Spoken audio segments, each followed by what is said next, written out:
The truth does not knock politely on the front door. It does not clear its throat, straighten its collar, and gently ask for your permission to enter the room. Sometimes the truth simply kicks the door completely off its hinges, shattering the frame into 1,000 splintered pieces, and forces every single person sitting comfortably at the table to look at the undeniable, horrifying mess they have been desperately pretending does not exist. The stark reality of human nature is that most people do not inherently hate intelligence. They do not hate grace, and they certainly do not hate success. What they absolutely, violently despise is the horrific, unavoidable feeling of deep inadequacy that your intelligence, your grace, and your success force them to confront within themselves. Chosen ones, if you are listening to my voice right now, I need to directly validate the profoundly heavy, deeply isolating reality you are currently walking through. You are undergoing a massive spiritual awakening. You are doing the agonizing, unglamorous work of personal growth in the dark. And because of this elevation, you are dealing with insecure, highly toxic, and exhaustingly performative people who have dedicated an embarrassing amount of their life force to mimicking you or trying to orchestrate your downfall. They melted down over your elevation. They lost their minds over your quiet ascendancy. And most importantly, they are completely paralyzed by the way you ended the game. You delivered a checkmate so profound, so intensely devastating, that it completely shattered their psychological framework. You won not by playing their twisted games, but by exposing the utter fragility of the board itself. Let us break down exactly why these people are currently exposing themselves in such spectacular, frantic fashion, why they are scrambling in the dark, trying to compete with you, and why your final move still dictates their nightmares. Let us dive deep into the absolute core of this dynamic. Before we begin, I need you to do something for me. Subscribe to the channel, hit the like button right now, drop a comment with what point hit you hardest, and share this video with someone who needs the reminder. Let us get into it. Number 1. They never expected you to survive long enough to witness the complete collapse of their performance. You must understand that the deeply insecure and highly performative individuals who try to orchestrate your downfall operate under one massive, fatal assumption. They calculate your breaking point based on their own fragile metrics. They live their entire lives on a ticking timer, relying on a psychological blitzkrieg of gaslighting, subtle devaluations, and passive-aggressive traps. They intend to overwhelm and exhaust their targets before the target can ever catch their breath and see the wires holding the puppet show together. Let us look at the brutal contrast between how you operate and how they survive. You operate from a place of hard-earned internal alignment. You have spent years doing the quiet, agonizing work of healing, laying down a foundation of authentic self-worth that absolutely does not require an audience to sustain itself. They, on the other hand, exist in a perpetual state of borrowed, insecure, and highly performative desperation. Their entire reality is an externally validated facade, a flimsy, desperate construction built out of other people's opinions, stolen aesthetics, and frantic grabs for fleeting attention. When you look at the deep psychology of their behavior, it is entirely rooted in an absolutely terrifying fear of stagnation and a desperate need for control. They expected you to play the game according to the chaotic rules they set. They relied entirely on a script that dictates you will eventually collapse under the weight of their passive aggression, their subtle betrayals, and their energetic draining. When you did not collapse, their entire psychological framework short-circuited. Trying to compete with you is like them frantically stacking a house of cards on a wobbly table in the middle of a screaming windstorm while you are a mile away, quietly stacking heavy clay bricks on solid, unmoving ground. They look over at your progress and realize, with a sinking stomach, that their entire structure is completely dependent on the weather, while yours is built to withstand the apocalypse. This dynamic looks incredibly goofy and tragically frantic from the outside looking in. They are sweating, panicked, and utterly exhausted, desperately trying to keep their fragile performance intact while simultaneously trying to monitor your every single move from the shadows. They placed heavy bets on your destruction. They whispered to others about your impending downfall. But day after day, you kept waking up, you kept healing, and you kept elevating.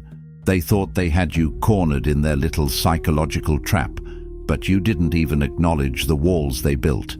You simply looked at the game, realized the prize was nothing but toxic validation, and walked out of the room. That silent departure was the ultimate checkmate, a move so profoundly devastating that they are still sitting at the empty table, staring at the pieces, wondering how they lost a war you never even agreed to fight. Number 2. You violently forced them to mourn the authentic version of themselves they cowardly abandoned for temporary approval. Every single person on this earth is eventually presented with a choice. The choice to walk the lonely, difficult path of genuine authenticity, or to sell out and adopt a manufactured persona in exchange for the cheap applause of the crowd. The people who secretly compete with you, the ones who try to drag you down, are the ones who took the shortcut. They abandoned their true selves and their core integrity to fit into a mold that would grant them easier access to external validation, money, or social acceptance. They wear a heavy mask every single day, and the weight of that mask is slowly suffocating their spirit. Contrast their compromising cowardice with your unyielding truth. You, the chosen one, refused to compromise. You walked through the fire, took the losses, endured the lonely nights, and emerged entirely and unapologetically yourself. Your internal architecture is built on absolute truth, while theirs is built on the flimsy scaffolding of public opinion. Your mere existence is a walking, breathing reminder of the betrayal they committed against their own souls. You trigger a deep, repressed mourning inside them. They are not actually angry at you. They are grieving the authentic self they murdered to get to where they are. This is why their behavior often looks so erratic, disproportionately hateful, and frantically competitive. They are trying to destroy the living reminder of their own cowardice. It is a psychological projection of the highest, most tragic order. It is like someone wearing cheap, heavy, ostentatious counterfeit jewelry they cannot afford, parading around until they bump into you, who is wearing genuine, understated gold. The counterfeit is always painfully exposed by the presence of the authentic. Every time they look at your unwavering reality, that haunting checkmate reminds them that they sold their soul for a borrowed script, while you kept yours and gained the kingdom. They see the calm exterior you present to the world, but they are completely blind to the agonizing resilience it took to build it. They see the confidence, but not the internal battles. They see the peace, but not the iron-clad boundaries that protect it. You force them to confront the intelligence they willingly abandoned for the sake of fitting in. There is a specific, potent type of rage that is born when someone who has compromised their soul looks at someone who has absolutely refused to do the same. Number 3. Your absolute silence became the terrifying mirror they could never, ever escape.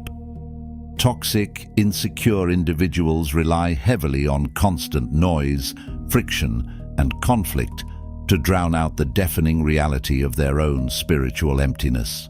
They poke, they prod, they insult, and they betray, all in a desperate bid to extract a reaction from you. Your reaction is the currency that funds their fragile ego. It is the fuel that keeps their internal machinery running. They expect you to stoop to their level, to scream, to write long paragraphs defending your character, or to launch a counterattack, because in that chaotic gutter, they feel significant. But contrast their desperate, chaotic need for engagement with your impenetrable, hard-earned peace. You did not give them the screaming match they spent weeks rehearsing in their heads. You gave them nothing. You gave them the absolute chilling void of your silence. And in that silence, you forced them to hear the echo of their own severe dysfunction. The psychology behind why this haunts them is fascinatingly dark. By disappearing quietly, you denied them the closure of a fight and the opportunity to play the victim. To a highly performative person, being hated is acceptable because it means they are still significant. Being completely ignored, however, is a psychological starvation worse than death. It is exactly like an actor standing on a grand stage, sweating profusely, screaming their meticulously rehearsed lines at the top of their lungs, only to suddenly realize the lights are up and the entire auditorium is completely empty. That is exactly what your silence feels like to them. They prepared for a massive confrontation. They armed themselves with manipulation and deceit, and you just gracefully exited the theater. It is a profoundly tragic spectacle to witness. They are left shadowboxing in the dark, throwing wild punches at the memory of you, hoping that somehow their frantic movements will provoke a response. They check your social media. They ask about you through mutual acquaintances. They try to plant little seeds of provocation just to see if you will bite, but you remain an impenetrable fortress of silence. This lack of reaction drives them absolutely insane because it forces them to sit alone with their own toxic thoughts. Your checkmate was realizing that silence is not an absence of words. It is a heavy, suffocating blanket of truth that extinguishes the fire of their manufactured drama. They are trapped in a perpetual argument with your ghost, exhausting themselves trying to win a debate that you left completely behind. Your silence was the trap, and their guilty conscience was the trigger. Number 4. They entirely mistook your grace for profound weakness, weaponized it against you, and ended up completely disarming themselves. There is a massive, incredibly dangerous misconception in the world of the spiritually unevolved that kindness equates to stupidity and that grace is merely a symptom of powerlessness. These performative individuals saw your patience, your willingness to forgive, your desire to see the best in them, and they immediately categorized you as easy prey. They thought they had stumbled upon a limitless resource to exploit. They began taking liberties, pushing boundaries, subtly disrespecting you, and skimming your energy, genuinely believing themselves to be absolute masterminds of manipulation. They mistake their predatory nature for high intelligence, but contrast their sleazy opportunism with your calculated, spiritually mature observation. What they completely failed to realize is that the chosen one's grace is not born from a lack of awareness. It is born from an abundance of spiritual strength. Your grace was calculated mercy. You gave them just enough rope to hang their own illusions. You allowed them to play their hand, completely aware of every single marked card they were holding. You watched them build their lies, watched them orchestrate their little betrayals, and you patiently waited. And when the moment of truth finally arrived, you didn't throw a tantrum. You simply enacted a flawless, emotionless boundary. You withdrew their access to your life in one swift, undeniable motion. Their behavior is that of a frantic, dirty thief scrambling for pennies in the dark, while your behavior is that of a calm, regal sovereign, calmly locking the massive iron gates to the treasury. The psychology of their subsequent meltdown stems from the sudden, jarring realization that they were never the predator in charge. They were merely a guest in your reality, entirely dependent on your tolerance. That realization completely shatters their fragile ego.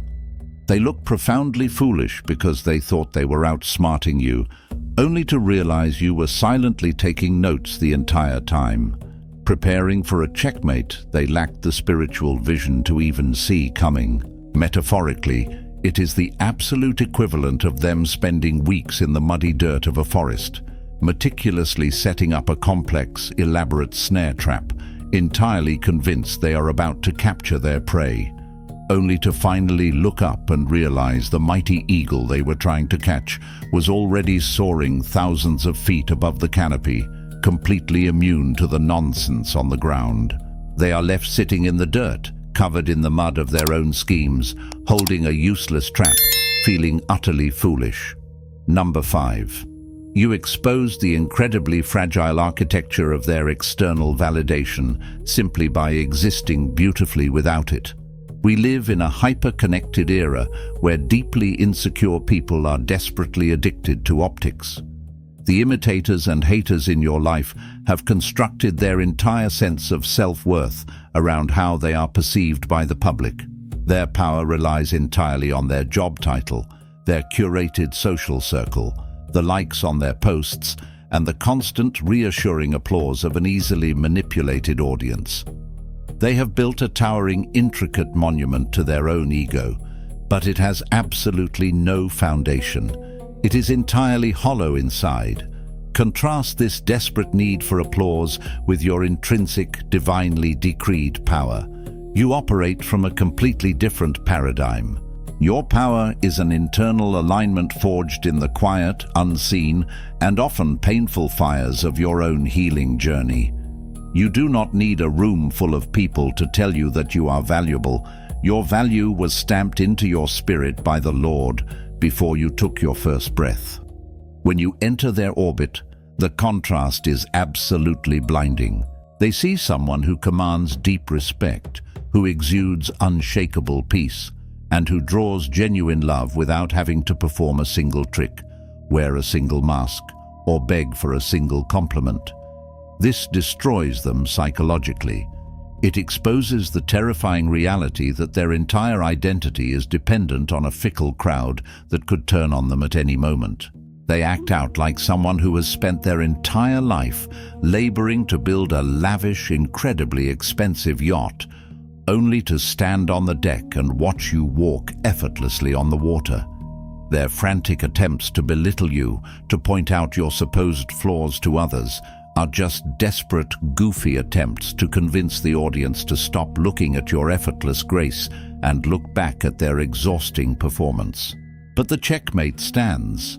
You proved that true gravity comes from within, rendering their entire external circus completely irrelevant and entirely tragic to witness.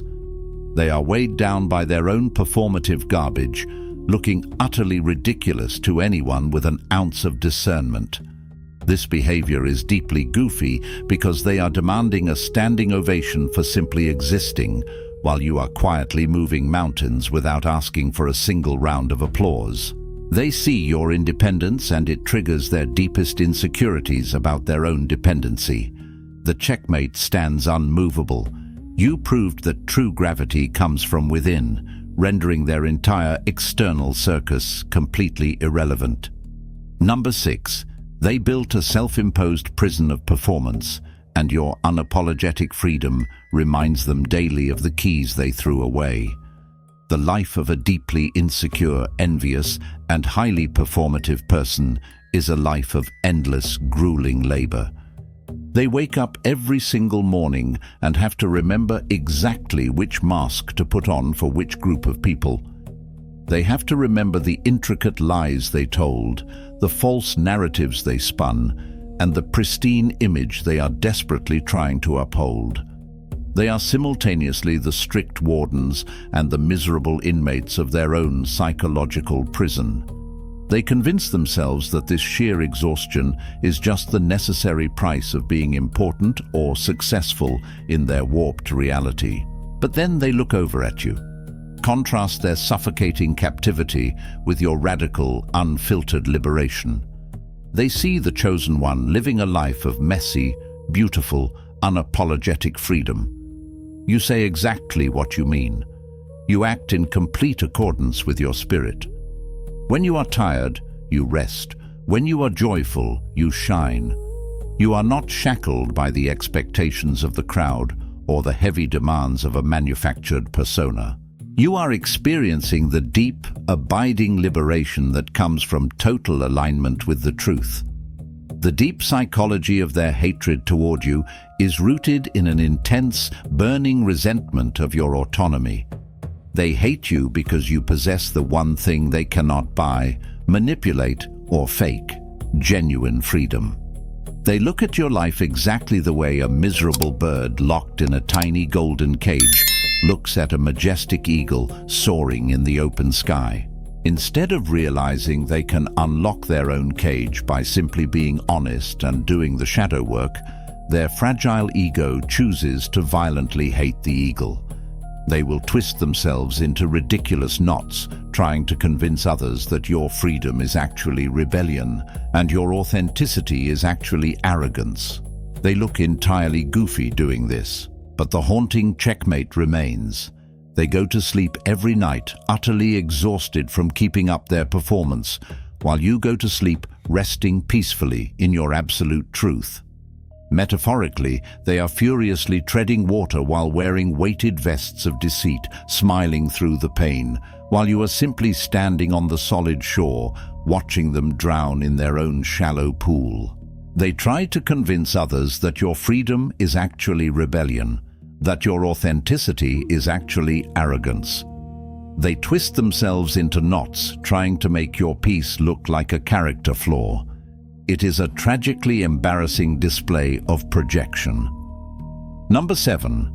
Your continuous, unstoppable growth was the ultimate act of defiance against a script explicitly designed to keep you stagnant. Toxic individuals and covert narcissists are incredibly reliant on maintaining a specific, rigid hierarchy to feel psychologically safe. In their minds, they are the undisputed main character, the shining star of the show, and everyone else is merely a supporting actor cast to highlight their greatness. When they looked at you, they assigned you a permanent role. They decided you were the sidekick, the stepping stone, the one who would always struggle just enough to make them feel superior. They needed you to be the person who would always require their advice, their handouts, or their shadow to survive. They fully expected you to read their script and stay in your assigned mediocre lane. Contrast their fearful, limited imagination with your fluid, explosive, and divinely ordained evolution. The chosen one cannot be contained by the fearful projections of an insecure mind. You began to heal. You began to grow, to elevate your mindset, to expand your territory, and to access levels of wisdom and material success that they had secretly deemed themselves the exclusive owners of. Your growth was a violent disruption to their entire fragile worldview. You didn't just step out of your lane, you paved an entirely new, elevated highway. Psychologically, your undeniable success induces a state of absolute panic within them. If you are not the small, dependent person they convinced themselves you were, then they have to question everything they know about their own supposed superiority. Their frantic attempts to undermine your achievements, to offer backhanded compliments, or to attribute your hard work to dumb luck are merely the desperate revisions of a scriptwriter whose characters have completely abandoned the stage. They are haunted by the checkmate of your ascension. It is exactly like a frustrated, untalented movie director screaming instructions at the top of their lungs, demanding you return to your mark while you simply drop the script on the floor, walk completely off the set, get in your car, and drive away. It is the metaphor of someone trying to keep a massive ancient oak tree inside a tiny decorative porcelain pot. They are standing there, bewildered and terrified, watching as your roots violently shatter the porcelain and your branches stretch so high they block out their sun entirely. Number 8. They are fundamentally haunted by the terrifying realization that they can replicate your aesthetic, but they can never ever replicate your anointing. One of the most bizarre, deeply unsettling, and frankly goofy experiences of being a chosen one is watching the blatant, almost pathological mimicry of those who secretly envy you. You will notice them adopting your exact mannerisms, stealing your specific vocabulary, copying your style of dress, or even trying to forcefully insert themselves into your exact field of passion or business. They operate under the grand delusion that success and magnetism are simple, mathematical formulas of copying and pasting external variables. They study your moves, they buy the same clothes, they use the same catchphrases, and they step up to the exact same microphone. Contrast their hollow replication with your divinely ordained original essence. When they speak, the room is completely dead. When they create, it falls totally flat. When they try to lead, people are naturally repelled. Why? Because they are missing the one invisible, unpurchasable, unfakeable ingredient, the anointing. They see the radiant confidence, but they do not see the grueling, bloody internal battles that forged it. They see the unshakable calm, but they do not see the years of resilience and silent tears that built it. They want the harvest, but they absolutely refuse to endure the agonizing process of the planting. The deep psychology here is a devastating case of spiritual plagiarism. They are exactly like a cheap plastic mannequin dressed in the heavy, battle-worn armor of a seasoned warrior. It might look the part from a great distance, but the moment you get close, you realize there is no heartbeat, no breath, no divine fire inside the shell. This contrast makes them look incredibly tragic and inherently hollow. The harder they try to be you, the more they highlight their own severe emptiness. The checkmate that keeps them awake at night is the crushing realization that the magic was never in the things you did. The magic was always deeply, inextricably, and divinely rooted in who you are. And that is the one thing they can never, ever steal. It is the tragic metaphor of someone trying to build a magnificent mansion out of flat two-dimensional cardboard cutouts clipped from luxury magazines, and then genuinely crying and throwing a tantrum when the first light rain completely destroys it. By the time they figured out how to copy your last phase, you were already 3 dimensions ahead. Number 9. The ultimate checkmate wasn't an act of revenge or retaliation. It was an act of radical, chilling detachment. In the dark economy of toxic relationships, anger, hatred, and resentment are still highly valued forms of currency. If an imitator or a hater can make you hate them, they still possess power over your emotional state. They still occupy valuable real estate in your mind. The people who betrayed you fully expected a war. They expected you to launch a counter-smear campaign. They wanted you to pen long, highly emotional paragraphs detailing exactly how much they hurt you. They wanted to drag you down into the mud because, in the mud, everyone gets dirty, and it makes them feel less alone in their own filth. Contrast their desperate thirst for gutter warfare with your sovereign, elevated emotional independence. The chosen one understands that true, unadulterated power lies in the absolute withdrawal of energy. You didn't give them a war, you gave them a void. You enacted a radical, chilling detachment that severed the spiritual cord completely. You accepted the unfortunate reality of who they were without feeling the slightest need to punish them for it. You simply packed up your spiritual bags and vacated the premises. The psychology behind their haunting is rooted in the unbearable, crushing weight of your total indifference. Indifference is the ultimate, unforgivable insult to a fragile, narcissistic ego. They are standing on the muddy battlefield, screaming their lungs out, waving their cheap weapons, desperate for you to turn around and acknowledge their threat.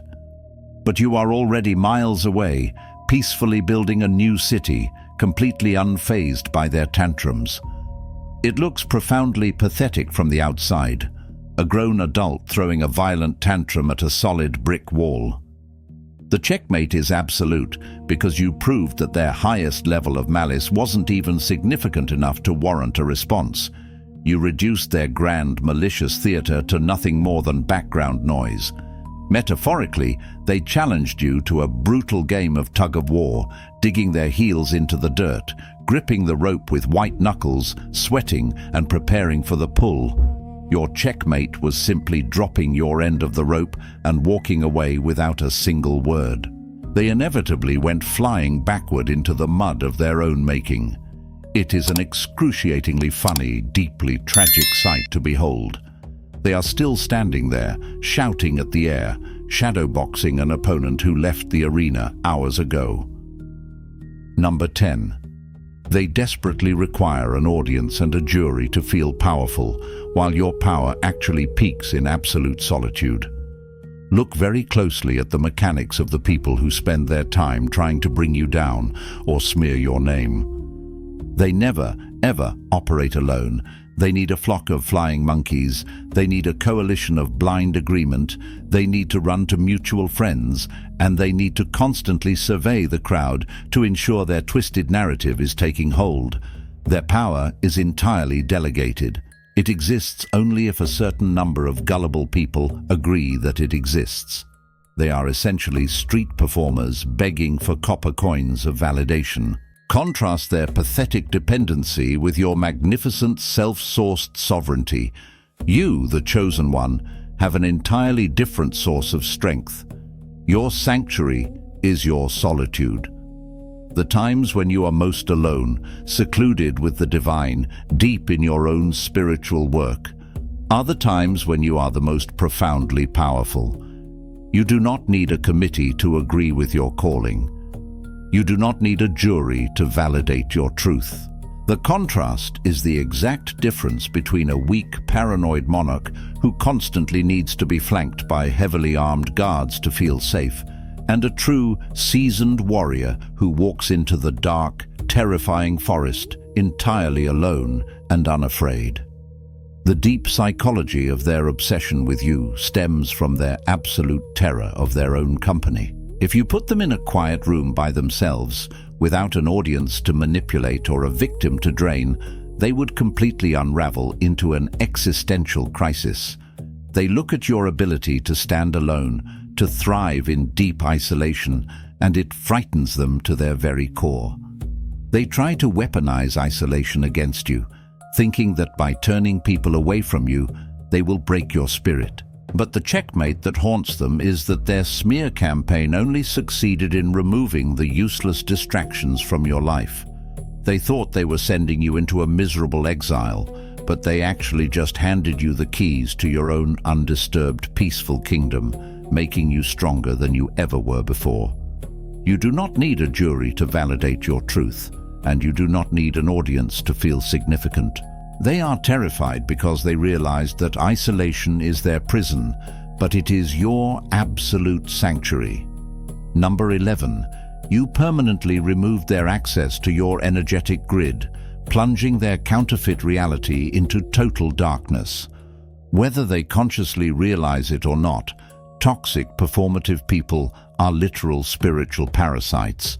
They operate on a severely low-frequency baseline of envy, fear, resentment, and insecurity. To maintain their grand illusion of superiority and happiness, they have to siphon pure energy from high-frequency individuals. For a very long time, you were their primary power source. They used your natural light, your genuine optimism, your creative ideas, and your endless grace to illuminate their dark, empty rooms. They relied heavily on your emotional reactions to feel alive. They fed off your willingness to fix their messes, to over-explain yourself, and to accommodate their constant dysfunctions. Contrast this parasitic draining with your act of absolute preservation. The moment of the checkmate was the exact moment you reached over and violently pulled the plug. You severed the energetic connection. You established an ironclad, impenetrable boundary that completely stopped the flow of your life force into their existence. You are a self-sustaining powerhouse plugged directly into the divine, while they were nothing more than a frayed, dangerous extension cord relying entirely on your output. Psychologically, they are experiencing the sheer panic of a sudden, unexpected blackout. Without your stolen light to guide them, their flaws, their lack of original thought, and their deep-seated miseries are fully exposed in the freezing dark. Their frantic attempts to provoke you, to stalk your social media, or to send subtle jabs your way are just desperate, goofy attempts to plug back into the outlet. They are bumping into the walls of their own unhealed trauma, terrified of the cold. The checkmate is terrifying to them because they realize far too late that they didn't just lose a friend or a colleague. They lost the very life force that was keeping their artificial persona animated. They are haunted by the freezing reality of their own limited energy. It is exactly like someone who foolishly trades a flawless, rare diamond for a handful of shiny gravel, genuinely believing it is the same thing because it briefly catches the light. Now they are standing in the dark with a handful of rocks, freezing, wondering why they feel so profoundly empty. Number 12. They are completely terrified by the realization that their absolute highest peaks are lower than your everyday baseline frequency.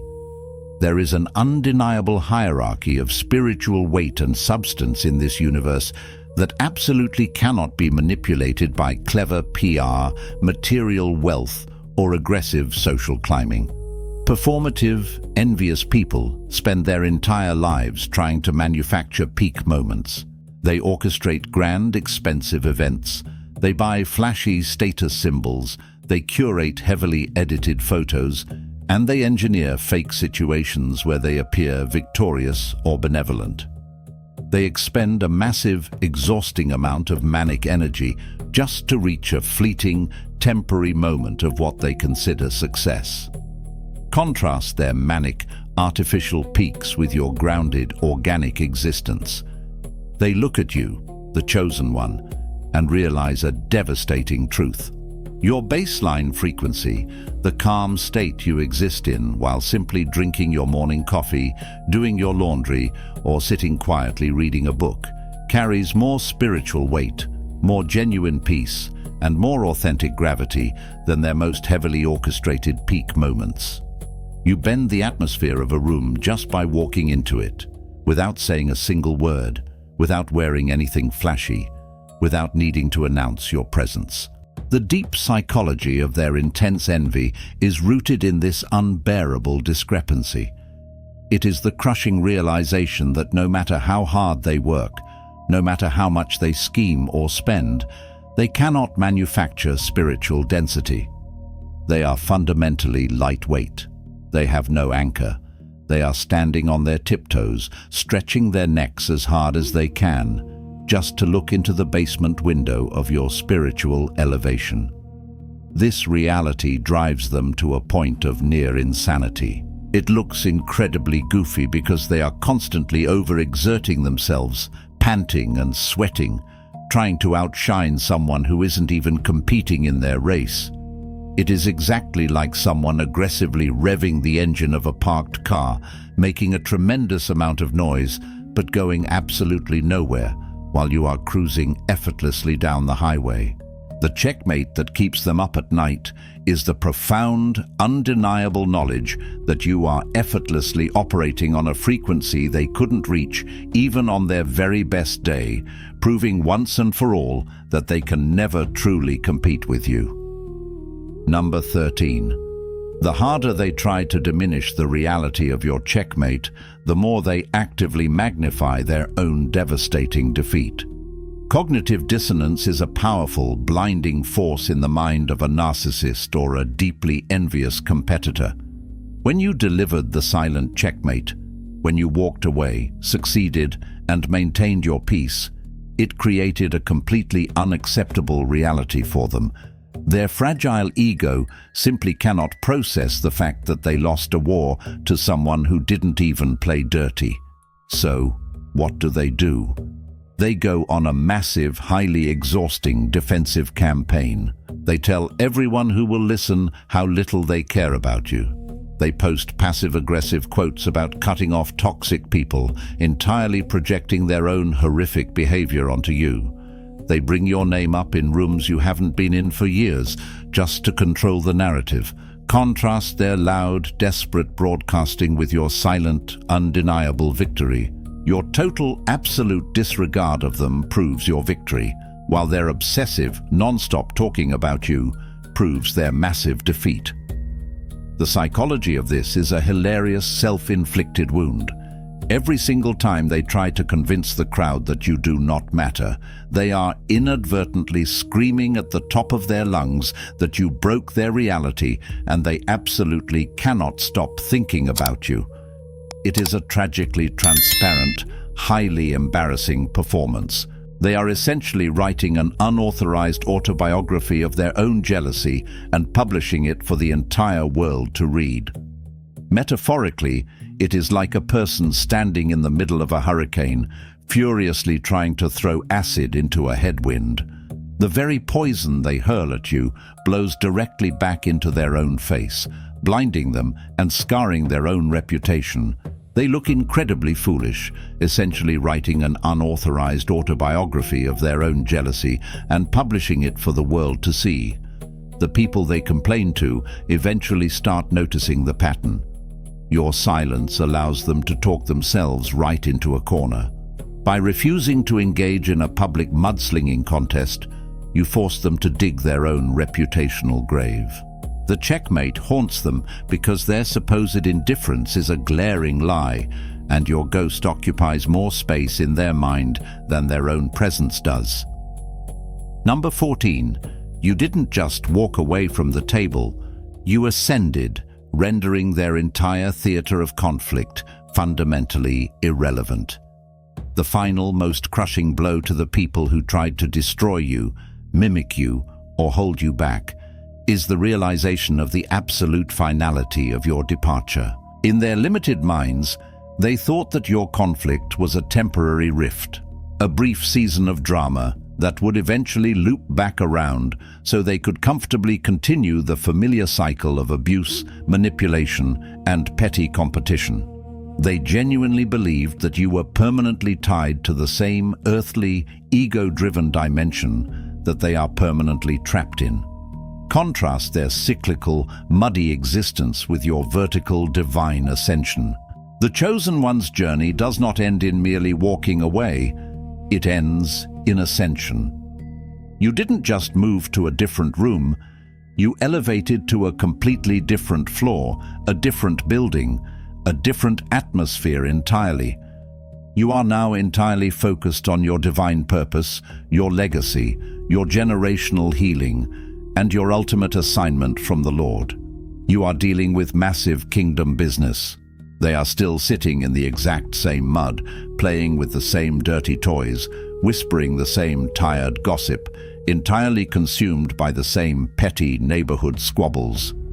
The deep psychology of their haunting is the sheer terror of absolute irrelevance. They realize that they cannot even access you anymore. You are not reading their subliminal messages. You are not bothered by their new fake friends. You are not checking up on their inevitable failures. It is like a chess game where, instead of engaging in a bloody battle to capture their king, you simply turned into an eagle and flew straight out the window, leaving them sitting at a table furiously moving pieces of carved wood against an opponent who no longer exists. They are haunted by the fact that they thought they were a massive, defining chapter in your story, but they ended up being nothing more than a minor, quickly forgotten footnote in the epic, soaring, beautiful story of your life. They have to live the rest of their miserable days, knowing you ascended completely beyond their reach forever, and the door is permanently locked from the inside. When you zoom out and look at the absolute totality of this dynamic from a higher spiritual perspective, one truth becomes impossible to ignore. This silent war, this frantic competition, this deeply goofy and tragic behavior from the people who desperately tried to bring you down, it was never actually about your physical actions. It was always, from the very beginning, a targeted attack on your potent energy. They wanted to steal your peace, your alignment, and your light, because they could not generate their own.